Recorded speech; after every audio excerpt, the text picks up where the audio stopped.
את כל הכוכבים תמן, את הסהר עטף בשחור, מצפון ועד תימן אין קרנו. אור זרוע לצדיק ולישרי לב שמחה. אור זרוע לצדיק ולישרי לב שמחה. אור זרוע לצדיק ולישרי לב שמחה.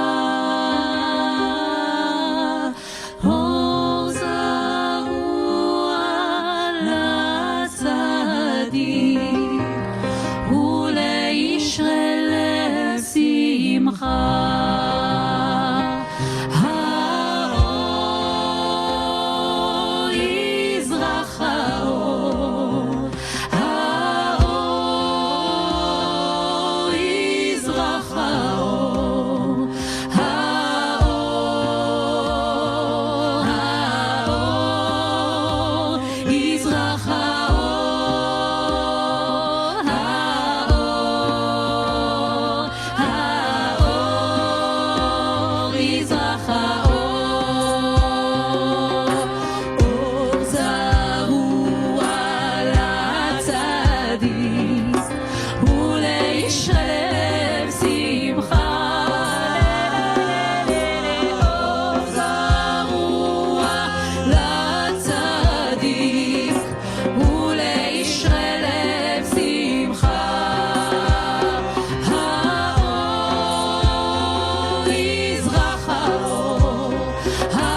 צדיק ולישרי לב שמחה. Very nice, thank you. Yes.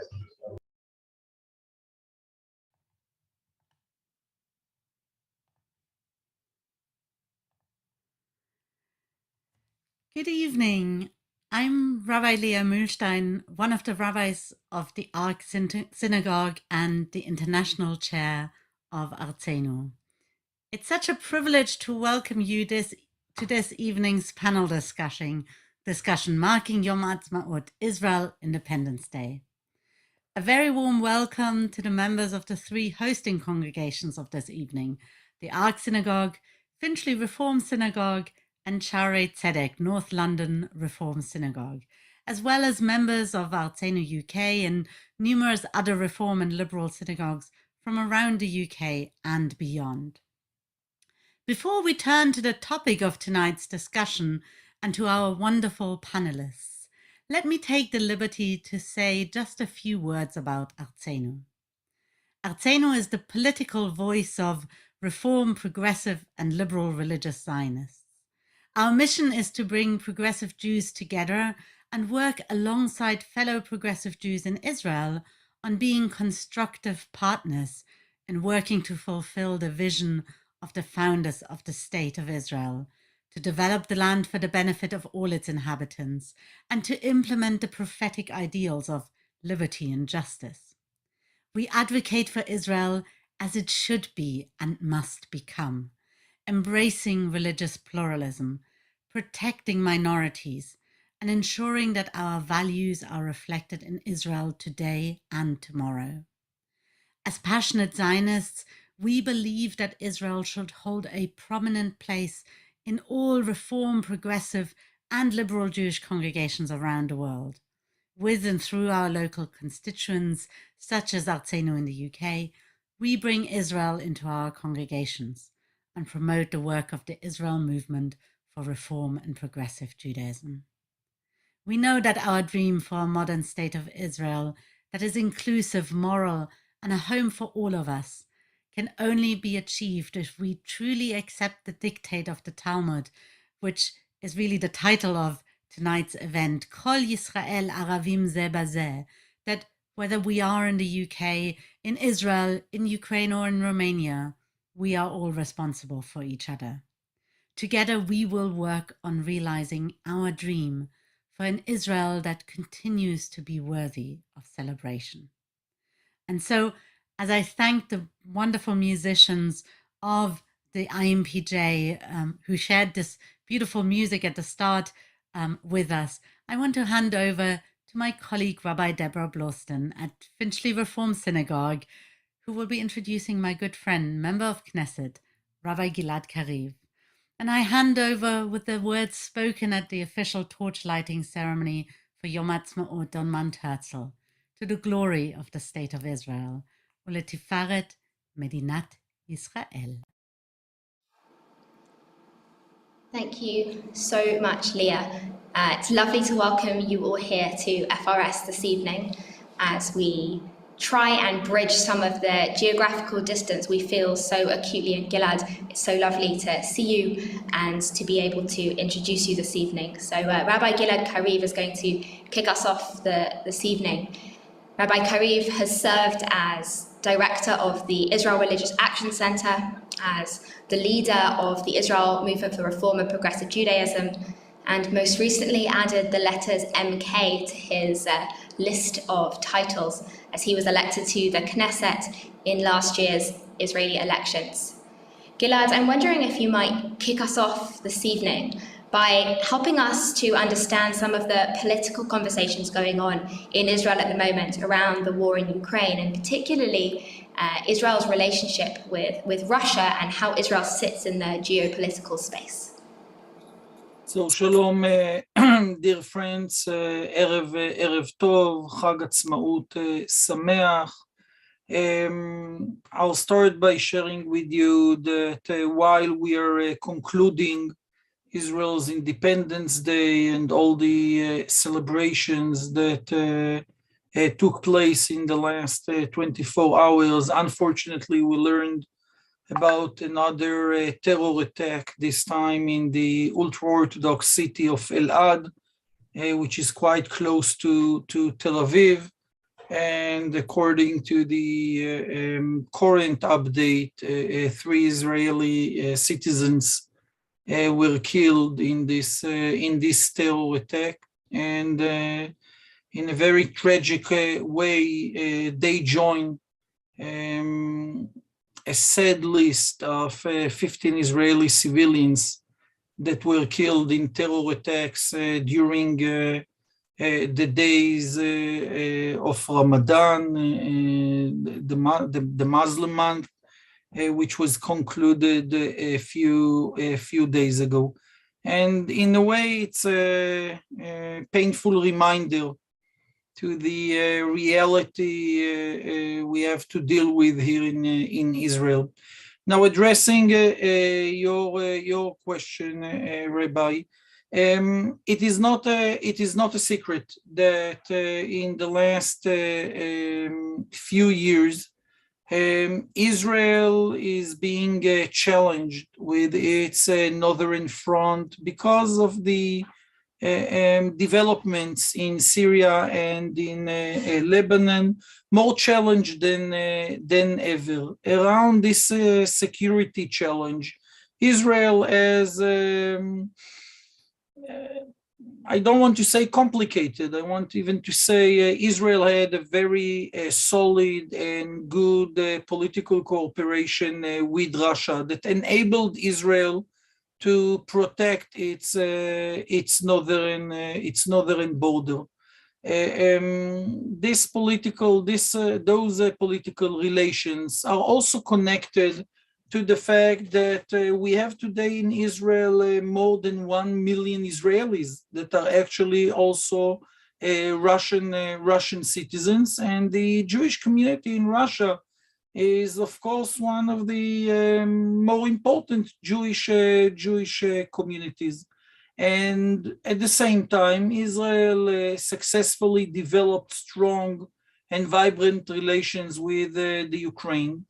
And like other countries that belonged to the Eastern Bloc till the end of the 80s, and the war between Russia and Ukraine, the Russian attack on and Ukraine definitely caught Israel in challenging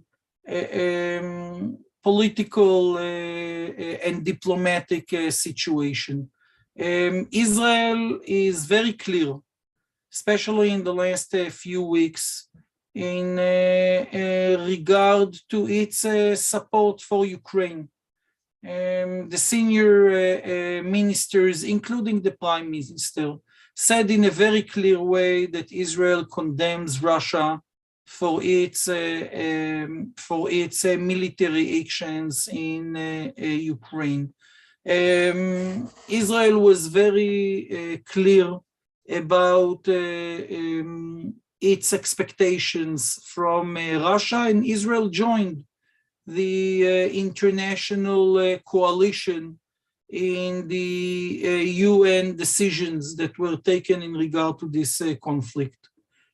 More than that, as I'm sure you all know, Israel is involved in presenting humanitarian support for Ukraine, both medical support and financial support. At the same time, Israel needs to maintain its dialogue with Moscow, mainly in order to secure the IDF ability to operate in our northern border. And as responsible leaders, the Prime Minister and the Foreign Minister are balancing those two duties to keep Israel's ability to defend itself and to take part in this international alliance that demands Russia to end its military actions in Ukraine.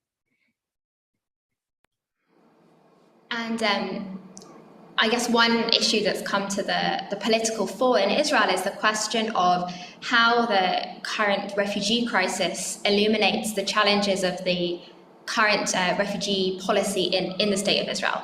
I know that there's some quite interesting and exciting work being done as a result of the number of people who've expressed a desire to come to Israel.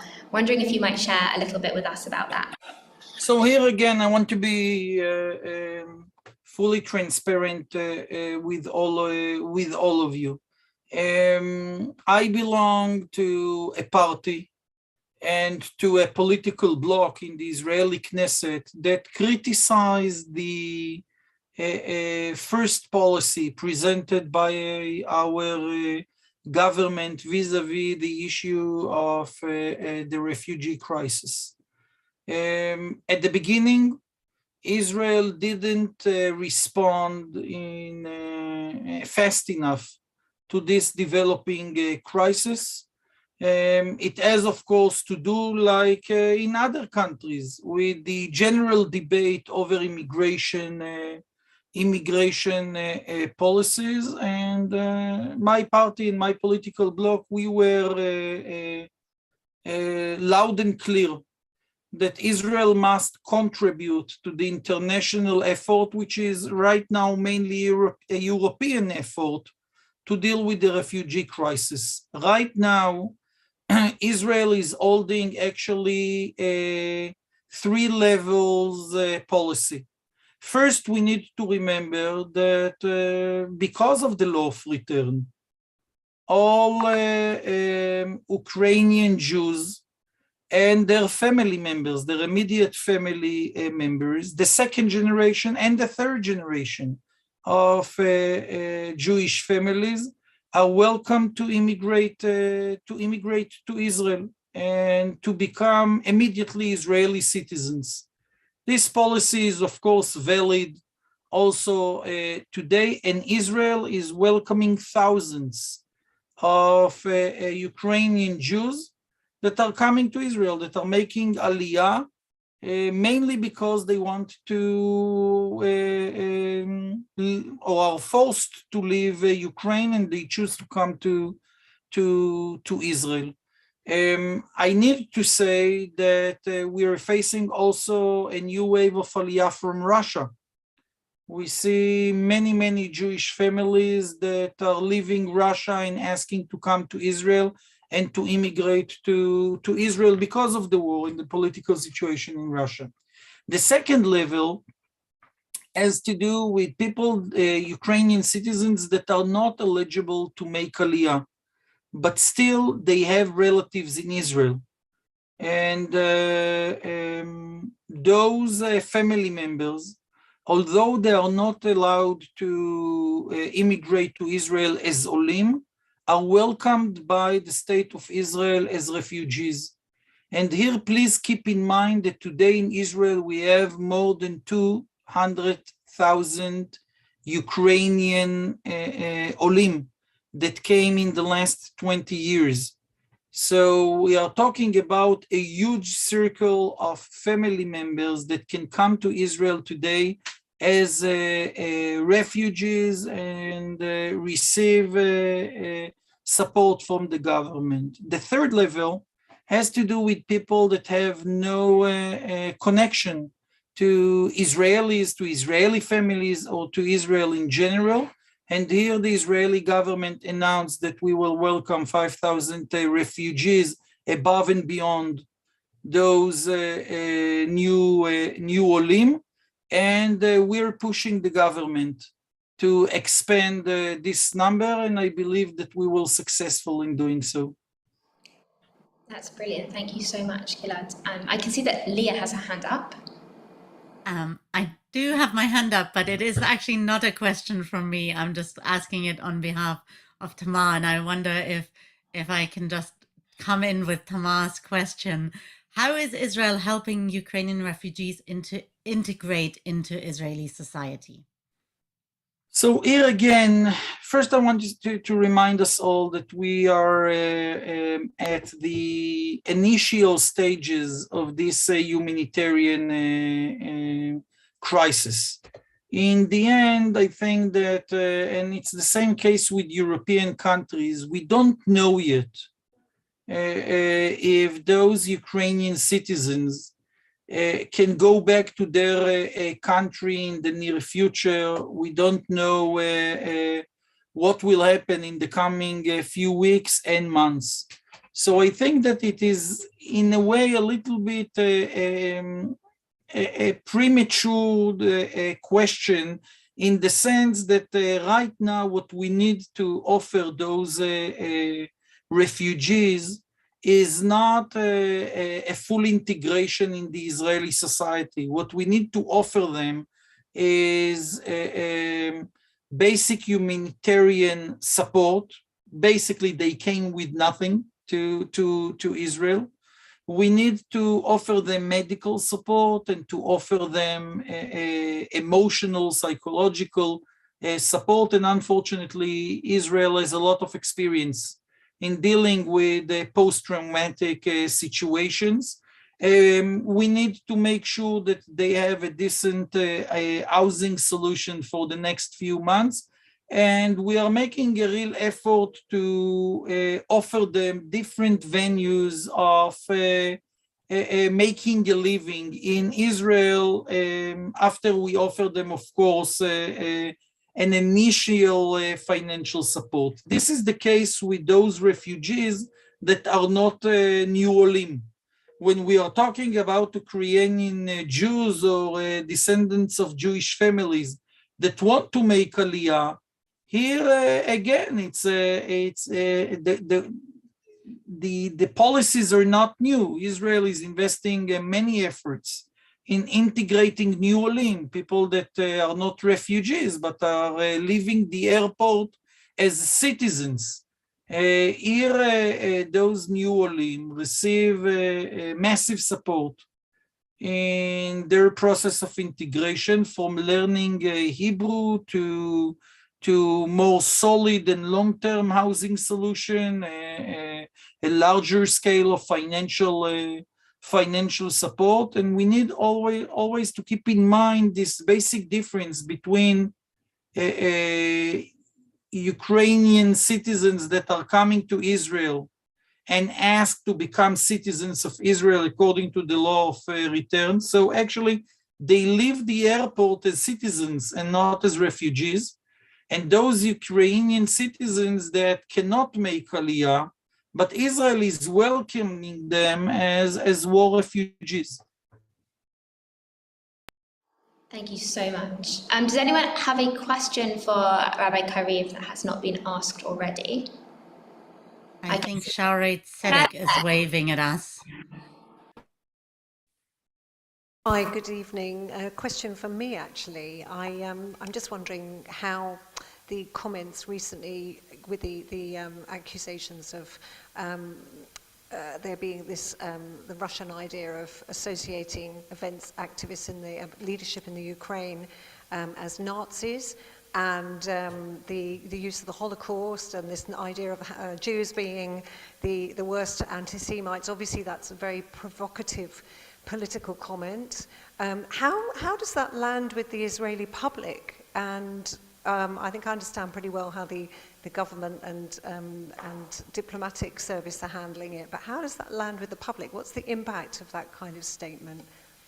So I'll start by saying that 2 hours ago, the Prime Minister's office in Israel, in Jerusalem, released a statement that President Putin called Prime Minister Bennett and apologized for this unacceptable, outrageous comment that was presented by the Secretary of State Lavrov in regard to the Jewish roots of Hitler.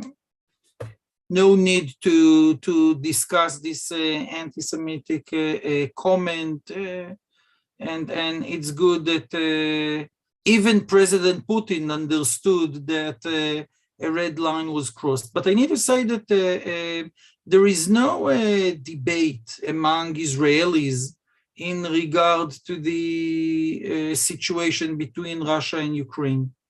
The Israeli public fully support Ukraine. It is extremely interesting to see the response of the Israelis with Russian citizenship. As I said, we have almost million Israelis that either came from Russia or are the first generation of Russian Olim. Many of them kept their Russian citizenship. Many of them have relatives still in Russia and maintain a very solid cultural and even political dialogue with their old country. And according to all polls and studies, the vast majority of Israelis with Russian citizenship support Ukraine and resist the military actions presented by Russia. And we had massive demonstrations in Tel Aviv before Pesach in support of Ukraine. And I will not be surprised if the vast majority of people that attended there actually or originally came from Russia. So in that regard, we didn't need the anti-Semitic remarks of Lavrov in order to understand to which side we need to offer our support. And in that regard, the Israeli public is fully aligned with the other Western societies. I think your outlining of the political consensus. People in Israel talk about the Putin's aliyah. Your outlining of the political consensus gives us a really neat segue into our next speakers. One who's going to talk about Israel's work around the world, and another who's going to talk about the absorption efforts and the amazing work of our sister movement in Israel. So, Rabbi Kareem, thank you so much for being with us. And it was really lovely to see you. And I'm going to pass the baton across Finchley to the other side of North Finchley, all the way to Sha'arei Tsedek and to Rabbi Shulamit Amberley. Hello, coming to you from Sha'arei Tsedek. Something feels a bit Eurovision-y here, I feel. Maybe we should burst into song, those of us in the community.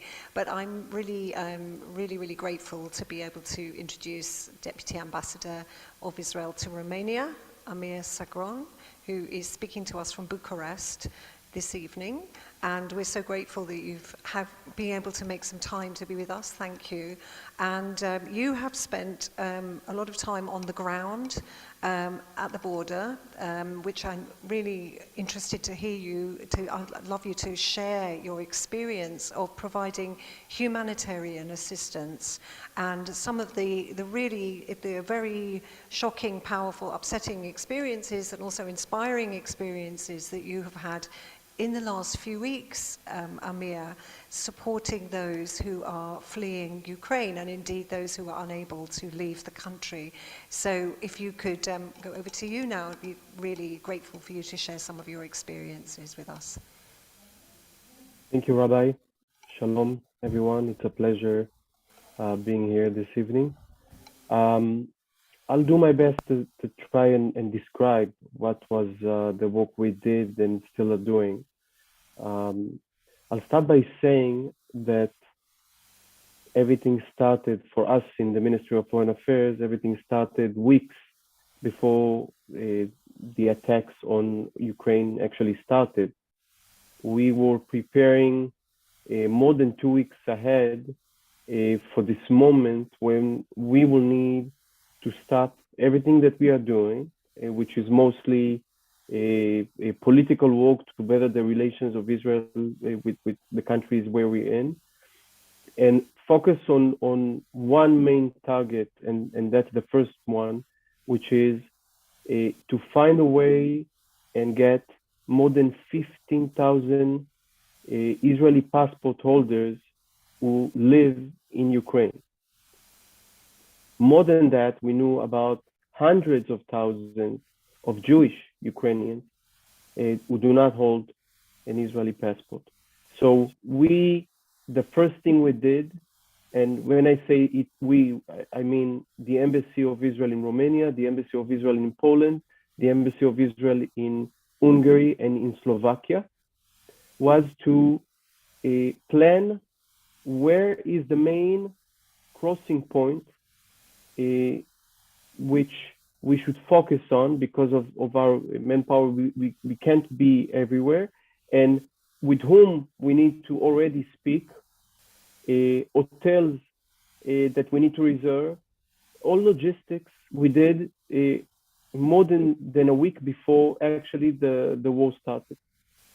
And the day, I remember this Thursday, when we woke up knowing that Russia attacked Ukraine, we were already ordering the flight tickets to fly to the northern part of Romania, to the border between Romania and Ukraine, to what is called the crossing of Synagogue.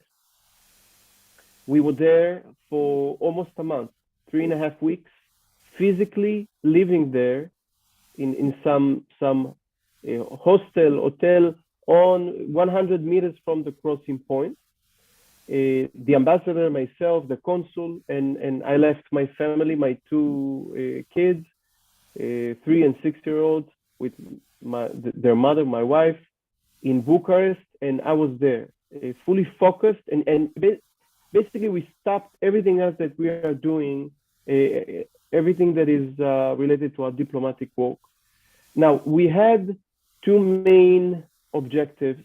One is humanitarian aid, and I will speak about that in a second. And the first was to get, like I said, at first, the Israeli passport holders, Ukrainians, out from the Ukraine, first of all, to take them out from the war zone, and also help Jewish Ukrainians as much as we can. Now, I want to explain what does it mean to help. First of all, when the war started, the Ukrainians started fleeing from all over eastern Ukraine, Kiev, of course, Odessa and other parts, and they were fleeing to the western part of Ukraine, trying to exit through 2 main points: the border with Romania and the border with Poland. We, from the first day, we had a special phone number that we got on the first day, and this dumb phone never stopped ringing for a month, 24/7. We got phone calls from people immediately from within Ukraine, from Israel, their relatives, their families, their friends. And the first thing we did was to communicate and help them realize how they can exit. The second thing we did was actually physically being there to help those who crossed. Women and children under the age of 18 did not have, in most cases, did not have a problem to cross. They had to stand in line. In the beginning, it was for days. And after, it was an average of 18 hours, 10 hours, and so on. But the most challenging group was men 18 to 60 with double citizenship. To them, with Israeli citizenship, with Israeli passport, and because they are men, and according to the Ukrainian regulations, they were asked to stay and fight, or at least to be potentially to stay and enlist. We had, in many cases, and many of them ran out and left without passports, or did not renew their passports, or never got a physical passport. We needed to be there at the border, in creative ways, find ways to bring them into Romania, out of Ukraine. It was, I'll give you an example. Some days we couldn't cross to the Ukrainian side. We couldn't physically cross. They didn't let us. So what we did, I was on the telephone with this guy, and I'm telling him, send your wife and children into Romania. I will meet them. I had this small tent. I brought them inside. It was -7 degrees with a Siberian wind, and I physically wrote the approval, the certificate, and asked the mother, told the mother, I'm keeping an eye on your children. Please, you now go inside Ukraine again and bring your husband. Just one example. We had groups coming in the middle of the night after being on the road for days. One example is a Jewish orphanage from Odessa. 2-3 buses came in the middle of the night, and we had first of all to be there for them, to arrange buses in the middle of the night, to make sure in the meantime they have somewhere to stay, to communicate with them, to calm them down a little bit, to explain what's going to be the next for them. We had one project when I got a call from an Israeli woman in Israel saying that they would like us to help them bring 11 non-Jewish children from a children's hospital in Kiev and bring them eventually to the Schneider Hospital in Israel. They arranged with us a private plane that waited on the Romanian side, an hour from the crossing. We were waiting for them on the Romanian side, and they're not coming.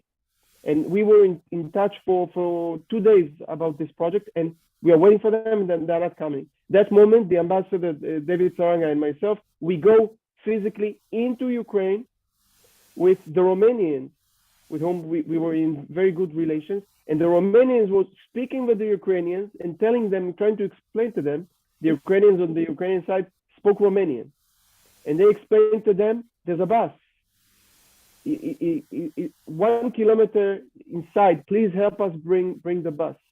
This bus, just so you can imagine, had this red duct tape on its windows in a form of a cross, so they understand that it's a children's hospital vehicle, and not get killed on the way from Kiev, out of Kiev, etc.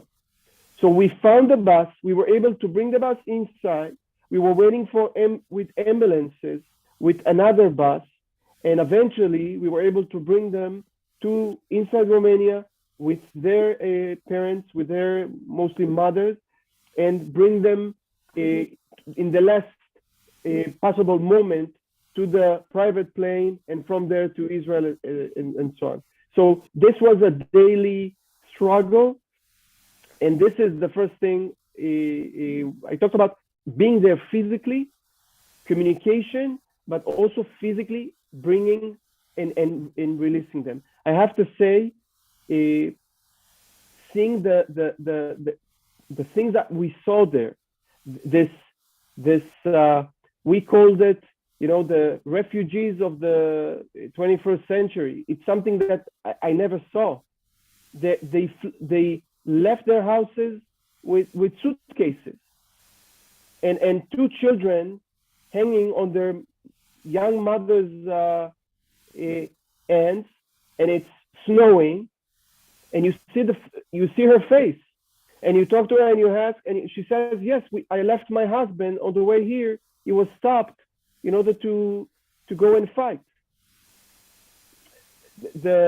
Again, I have two little children in Bucharest, and it was so difficult to see. So this was the daily struggle, and this was what we did in the border itself. The other thing we were focusing on was humanitarian aid. We received, my embassy specifically received a budget, and we were there on the border. We bought warm clothes, everything that you can think of, even toys for children, and we hang them we give them to whoever we see coming. In addition, we went to a few shelter homes and refugee camps close to Siret, close to the border on the Romanian side. Again, to all Ukrainian refugees who were there, we went with clothing, food, etc., to help. But in addition, the humanitarian effort of the State of Israel was bigger. First of all, at the beginning, we sent the State of Israel through the Ministry of Foreign Affairs, we sent 100 tons of humanitarian aid, including medicine, medical equipment. We had a list that we actually received from the Ukrainian government in the beginning, and we gave them exactly what was written, 100 tons of equipment. Then we provided 6 mega generators to Tel Aviv Central Hospital. This is in order to enable for them to continue operating. By the way, this 6 mega generators in the middle of the war, it was a logistical operation, because how do you, from where you get the generators and how you bring them physically into Ukraine. So we bought them in Italy and brought them through Europe. It was a whole operation. But the main humanitarian operation, and I will end with that before going into questions, the main humanitarian operation was the field hospital. We founded the first, and to my understanding, the only field hospital, which is not a military hospital. It's a civil field hospital that was established in Western Ukraine, about 20 kilometers with the border of Ukraine and Poland. And it had every given time 60 medical staff members from our hospital, from the Sheba hospital in Israel. They circulated, so eventually almost 300 staff members from Israel were there. It contained emergency, maternity wards, even a baby was born over there. We just last week, it ended its operation after almost 7 weeks, and the team handled more than 6,000 Ukrainian refugees. So this is part of the humanitarian work we did. There was another thing that we managed doing, which was the ministry had established what is called Matat, which was a donation and coordination center for civil society, NGOs, etc. So all the NGOs, all these organizations who wanted to help, they came to the ministry, which facilitated that logistically and basically helped them bring the assistance into Ukraine. So this is a little bit about. It's an amazingly broad, incredibly broad, and I listen to you and I hear, like, we're so fortunate, we're here in the UK. It feels both inspiring, but also it has been, I know, heartbreaking. And for you, when you have described those who don't have the dual citizenship and men who were turned back, and that you were able to take women and children to safety, but then see those families part with each other, and how unbearably hard that is. I feel we could listen to you all night, and I'm so sorry that we have to bring this to a close now, because we also have a speaker waiting to join from Israel. Just want to say thank you so much, and it's so rich and full, the work that you're doing, and also I hope gives you a great sense of satisfaction, you and your team, of the enormous differences you've been able to make in individual people's lives, and please God also in the work around civil society. Thank you. Thank you. Thank you. Shalom. Thank you. And I want to add my thanks as well. Thank you so much. And really, what a wonderful way of being able to share really stories that we can, I think, all agree we can be truly proud of what the State of Israel is doing. What a wonderful thing to be able to share on Yom Ha'atzmaut. I have the privilege of introducing Anna Kislansky, another dear friend of mine. It comes kind of with the territory of being international chair of Arzenu, that you collect Israeli friends, but none of us can have enough of those. So really wonderful. Welcome to you, Anna. I'm sorry it's getting a little bit late in Israel, but I'm really glad you are with us this evening. Anna is the chief executive of the Israel Movement for Reform and Progressive Judaism. She began her professional career within the framework of the Israeli Reform Movement actually 20 years ago, it is already now, as a community coordinator at Kehilat Or Chadash in Haifa.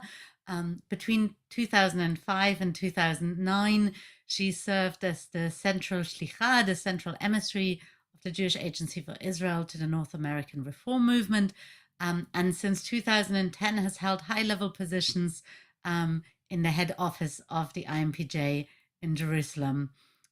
Thank you so much, Anna, for coming to join us. I want to kind of, before we turn to the work of the IMPJ, and we definitely want to spend most of our time talking about that, I just want to connect to what Amir was just saying, because you have also recently had the opportunity to see firsthand, as you visited Poland, the work that is done in welcoming refugees and in supporting refugees. And I just wanted to invite you to begin with sharing a little bit about that trip which you took together with Reform rabbis from around the world. Right. Thank you, Erev Tov, everybody. And I never take it for granted that Jews outside of Israel celebrate or make a mark of the Israeli Independence Day, and being part of our own reflections of what does it mean to be independent and to celebrate 74 years of independence. So toda rabah. Yes, right before Pesach, we were about 30 Reform leaders, mostly rabbis from North America and from Israel. We decided that we wanted to bear witness, to volunteer, to see what we can do in order to help refugees. So we went to Krakow, and we spent 4 days there. We went to the border of Poland and Ukraine in Medica. And part of the time we were volunteering, we also brought tons of equipment and also donations. And part of the time we were just learning, meeting with officials, whether it was officials in Krakow, in a border town called Przemysl, and in general, just witnessing all the volunteer work and all the work that is being done in absorbing Ukrainian refugees was just amazing. First of all, watching and just seeing all of the other Israeli NGOs there, helping, supporting, giving humanitarian aid, and not just the Jewish Agency for Israel, of course, but also organizations like Natal and various youth movements doing some incredible work. Young people, old people, people who have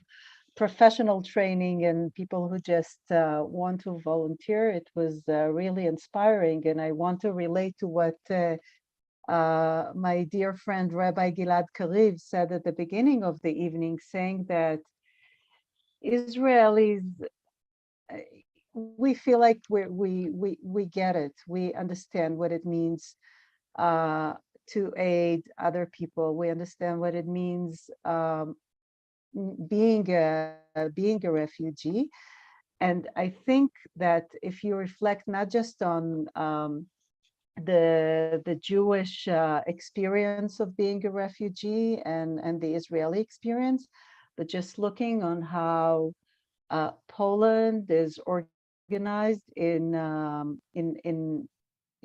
absorbing and in helping all the refugees was really surprising, especially for us as Israelis. You know, we kept saying, well, Poland is doing for them what they couldn't do for us in 1939. And you know, some of those refugees are Jews, some are not. It doesn't really matter.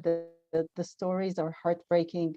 We had part of our delegation. I mean, I'm originally from Russia. I was born in Moscow, but my family made Aliyah and immigrated to Israel in the early 1970s. And of course, the origins are actually from Ukraine and not from Moscow, because my grandparents fled during World War II from Kherson to Moscow. So for us, it's the whole notion of the separating between who's Russian and who's Ukrainian um, is not something that is easy for us to grasp. But I wasn't the only one whose origin are from the former Soviet Union in that delegation. With us, there was Rabbi Miriam Klimova, student Rabbi Miriam Klimova, who's now serving as the rabbi of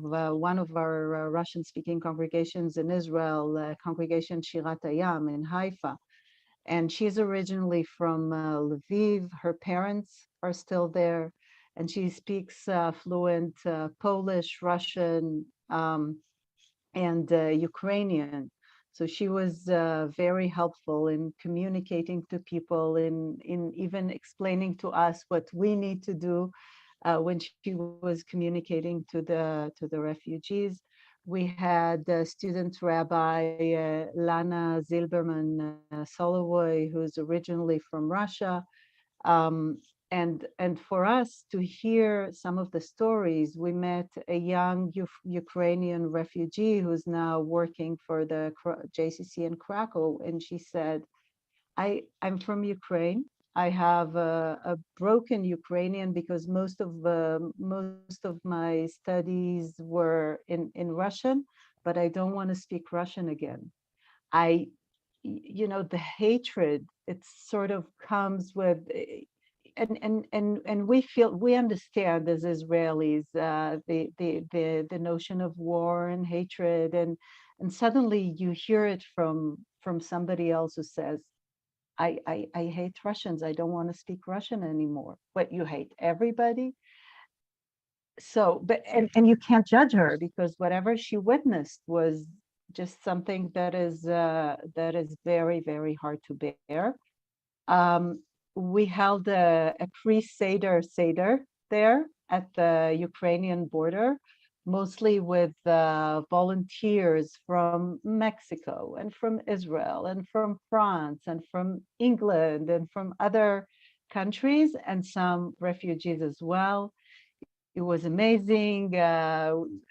You know, we were teaching, student Rabbi Miriam Klimova was teaching Echad Mi Yodea, and we came back to Israel one day before Leila Seder, before the actual Seder night, and both two participants in the delegation, both Lana and Miriam, the next day led Seder for Russian speakers and Ukrainian refugees, and also just new Olim from Russia, because Olim from Russia are now also coming to Israel because they understand that um, you know, life is not is no longer comfortable in even in Russia. So it was pretty amazing leading a Seder on the Ukrainian border, and then coming back to Israel and leading a Seder for Ukrainians, refugees, Olim, and just refugees. I mean, no, we didn't do the separation between who's Jewish, who's not Jewish. We just led 8 seders like that in Israel. We got an amazing gift, a grant to do that from the World Union for Progressive Judaism. So we were able to do that. We didn't ask people, you know, to pay. We were able to cater for them to make sure that they are getting on buses, and whoever needs to go on the Erev Leil Seder, wherever they need to go, whether it's Netanya or Jerusalem or Haifa, they were able to do that. And I think we have a little video, if I'm not wrong. Yes, we do. Yes, we so do. I If you think wanna what I'm show. going to do for a moment is I'm going to transform myself into the little video in some magical act, and then hopefully we'll be able to share the sound as well, so that now you should all be able to watch and hear this wonderful video. Eloheinu, Eloheinu, Eloheinu, Eloheinu,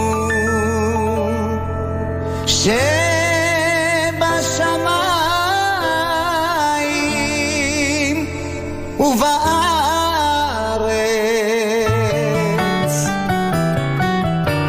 אחד מי יודע, אחד אני יודע, אחד אלוהינו, אלוהינו, שבשמיים ובארץ. שניים יודע, שניים אני יודע, שני לוחות הברית. אחד אלוהינו, אלוהינו, אלוהינו, אלוהינו, אלוהינו, שבשמיים ובארץ. שלושה אני יודע, שלושה אני יודע, שלושה אבות, שני לוחות הברית. אחד אלוהינו, אלוהינו, אלוהינו, אלוהינו, אלוהינו, שבשמיים ובארץ. ארבע אני יודע, ארבע אני יודע, ארבע אמהות, שלושה אבות, שני לוחות הברית. אחד אלוהינו, אלוהינו, אלוהינו, אלוהינו, אלוהינו, שבשמיים ובארץ. חמישה אני יודע, חמישה אני יודע, חמישה חומשי תורה. ארבע אמהות, שלושה אבות, שני לוחות הברית. אחד אלוהינו, אלוהינו, אלוהינו, אלוהינו, אלוהינו, שבשמיים ובארץ. שישה מי יודע, שישה אני יודע, שישה סדרי משנה, חמישה חומשי תורה, ארבע אמהות, שלושה אבות, שני לוחות הברית. אחד אלוהינו, אלוהינו, אלוהינו, אלוהינו, אלוהינו, שבשמיים ובארץ. And I'm going to come back. Wonderful. So what a wonderful, beautiful example of the important work that you're doing.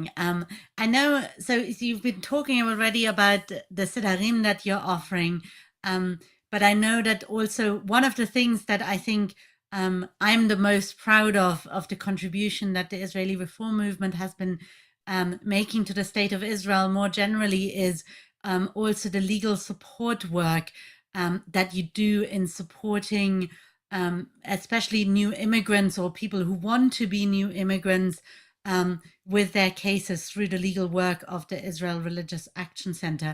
And I know that you're going to also, you're already investing in that work. I wonder if you could share a little bit, I'm not sure how many of our listeners are familiar with that work, whether you could share a little bit about the work that you're doing in that respect. Yes, of course. So first of all, there's a lot of need for consultation and legal aid, and Iraq has a department dealing with that, working with refugees, new Olim, people who need proof of Jewish identification, or if they go through a conversion outside of Israel and they need to prove that they are eligible to make Aliyah, and people who are going through conversion in Israel. And of course, they're always busy, but since the war broke, we are flooded with requests and and with questions regarding that. And we're doing whatever we can to help everybody. It's also important to say that I think for the last 15 years or so, we put it as one of our main goals to be active in absorbing new olim, or people who are eligible to make aliyah in Israel. The aliyah from the former Soviet Union, the immigrants from the former Soviet Union transformed Israel. We're talking about 1 million, more than 1 million people who came to Israel throughout the years. So we had uh, the right infrastructure already in order to help people through the work of Iraq, through the work of our conversion of our Bedin. We have close to this in 2021, we had close to 300 Giyurim, conversions. And many of the people who go through our conversion Bedin are originally from the former Soviet Union. And again, as the Aliyah from Russia and from Ukraine is becoming bigger, then we expect to have even more people who are going through our reform conversion, and they all need legal assistance as well. So we're flooded, and we're doing the best we can. We also, I want to say, we have 2 Russian-speaking congregations. The video that you saw was actually the leader of the Seder was Rabbi Gregory Kotler, who's the rabbi of our congregation, Russian-speaking congregation in Ramat Gan, and he's also the head of our department for Russian speakers in Israel, and is very active in our. He's the mazkir, he's the secretary of our conversion bedin. So both of these congregations, every Shabbat, you get new olim and new people that are actually coming and saying, well, some of them are actually members or were members of congregations in Russia and Ukraine. And we expect this these efforts to grow. So thank you so much. The title of this evening's panel was Kol Yisrael Aravim Ze Vazeh. We're all responsible for each other. And so I thought, as my last question for you, I would like to ask you, what can we do to help? We've heard about the wonderful work that you are doing. What can we do to help? So first of all, get the message out about our work. Stay connected. If you get people that are, I'm sure your congregations to some extent are involved in helping refugees as well. So we're there for people who are considering coming to Israel, and both Iraq and the IMBJ are partners and will be happy to help. We're trying to grow our efforts also in terms of having more staff and having more empowerment group for women. We have a humanitarian aid fund called Keren Bechavod. We're always holding we're always holding empowerment groups for women. Up until the recent Aliyah and refugees coming from Ukraine, these empowerment groups were mostly for women from Ethiopia and for Bedouin women. We still want to do that, but we already opened 3 groups for Russian speakers because, again, the refugees are mostly women coming to Israel. So for all that work that I just described, we also need some financial support as well. So one thing that you can do is also help us by donating to this specific effort, and just keeping us on your in your hearts, in your minds. I think that even decide, as I said before, celebrating with us the Yom Ha'atzmaut in a way that is deep and reflective, and not just, you know, I love falafel and Israeli salad. I'm full I'm full of it, but I think the right way to celebrate the Israeli Independence Day is through dialogue and reflections with your Israeli counterparts. So toda rabba. Thank you so much. Thank you, really. Thank you, Anna. So, for those who are on the Zoom, you can see in the chat the address for donating. For those who are in person, they can't see the chat, so I'll just read out the address: www.reformjudaism.org.il/donations. You can support the efforts of the IMPJ. It was really wonderful. Thank you for being our final and highlight speaker this evening. It was really wonderful to be able to bring together 3 congregations and members from many more congregations. So I want to say a big thank you to my wonderful colleagues, Rabbi Shulamit Ambalu, Rabbi Deborah Bloston.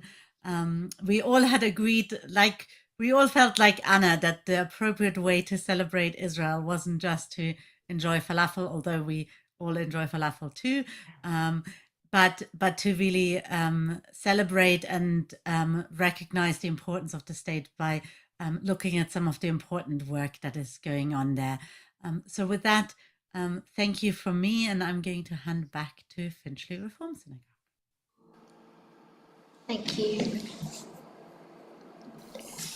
So we thought that it was appropriate to conclude in the language of that Arzenu teaches us to speak in. Arzenu is the religious Zionist movement for progressive Judaism. It allows us to bring the values that animate our progressive Judaism into our relationship with Israel. And this evening, as we came into our time together, we learnt of another attack in Elad in Israel. And we're carrying both with us this sense of celebration and understanding, perhaps even a renewed understanding of the importance of the state, and also holding that with its maturation comes a still sense of fragility. So we're going to conclude with the prayer for the state of Israel, sung by FRS's cantor Zoe Jacobs. It speaks of the need to strengthen the hand of those who lead the state, and of the ability for us to see it as a flowering anew of the prospect of redemption speedily in our days. So I'm going to magically make Zoe's voice appear. She's actually in the choir rehearsal next door, but thanks to the wonders of technology, we can still hear and enjoy our time together.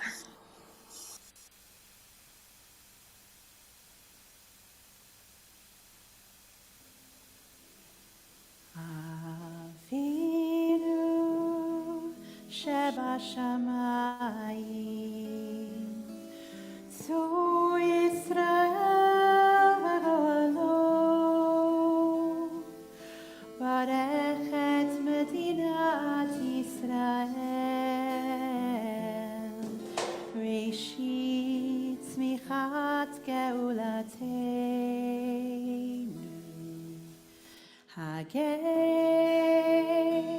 הגן עליה, בעברת חסדך, ופרוס עליך, סוכת שלומך, ונאמר